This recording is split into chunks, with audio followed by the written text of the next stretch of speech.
When you struggle to scale your business, it sucks. I know. You're not making the money that you wanted to make. Competitors are eating up your business, and you are probably thinking, how am I going to survive the next month? Based on my experience coaching and scaling more than dozens of businesses and working with entrepreneurs with trillion-dollar ambition, or I like to call it Trident, and also having my own 5 businesses with multi-million dollars in revenue and profitability, here are the 7 biggest struggles that any entrepreneur always face. The first one is presence or the absence of strategy. When you don't have the play to win, you are playing not to lose. This is important because if your strategy is playing not to lose, you are setting up your company by cutting costs because the competitor is cutting costs. You are not establishing pricing power. A good example of strategy done is by Apple. They established such a pricing power that no matter how much they charge for iPhone, people still queue up and look to buy the phone. Problem number 2 is balancing between people and process. This is a greater struggle because if you don't have the right people, how many A players do you have? If, let's say, I calculate mine, it was 30%,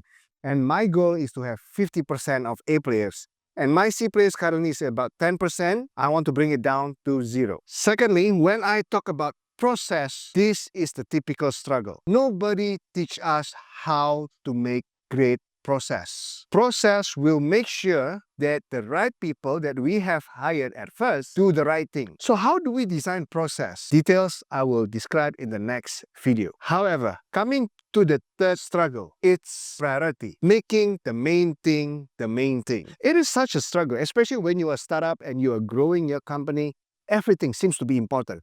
And that is because number 1, you don't have A players. Number 2, you try to do everything yourself. This is such a painful struggle that if, let's say, you were to list the function of the company and also your name on it, you're probably running 3 to 5 functions at the same time. This can be confusing. So the next one is having data management. When you have too much data, it can be too confusing. But if you manage your data, but yet you cannot action from the inside, then it is also just as useless. This is why data management, to make it into actionable insight, it is very important for growing company. The next one is setting up a communication rhythm. How often do you meet your team? Having too much meeting, it's overkill. Having too little, causing miscommunication and drama. You need to have the right amount of meeting. In scaling up, we use the daily huddle, we use the weekly meeting, we have the monthly and the quarterly,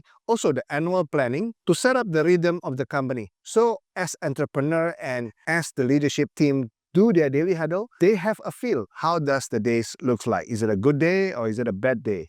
Is it a good week or is it a bad week? And the 6th is leadership development. It's very obvious why leadership is important. Everything rise and fall with leadership. If you don't have leadership, what I define leadership is involvement, consistency, awareness, and nurturance, you end up doing everything yourself. You are the only leader. Like many dictators we see all over the world, they fall because they don't have a cadence. Who is next in line? They don't have that talent pipeline. And finally, the greatest challenge in scaling company is how to get a leverage infrastructure. Without leveraging infrastructure, like how Airbnb or Uber is using the infrastructure of other people to scale their business, you have to invest the capital to get those infrastructure. It can be very costly, especially to the bottom line. Imagine you are profitable to the operation, but because you spend a lot of money, invested on a lot of infrastructure, your bottom line is a minus. Your cash flow is a minus. This is where a lot of companies fail and they don't have cash flow to run. There you go. I have expounded to you the 7 biggest reasons why business are struggling to scale and grow. With that being said, by watching this YouTube alone, you will not be able to scale or even identify what is your biggest problem. Here is an opportunity I want to invite you. Just click the link on the bio and apply to get the template that will identify where is the money. Where are you putting the money on the table? Where you are leaving it behind? So Just fill it up, fill your contacts, and we will have a conversation through email or WhatsApp, or even I'll do a one-on-one call with you to expound where your money is missing. I believe no scale is too big, no company is too small. Keep scaling, my friend.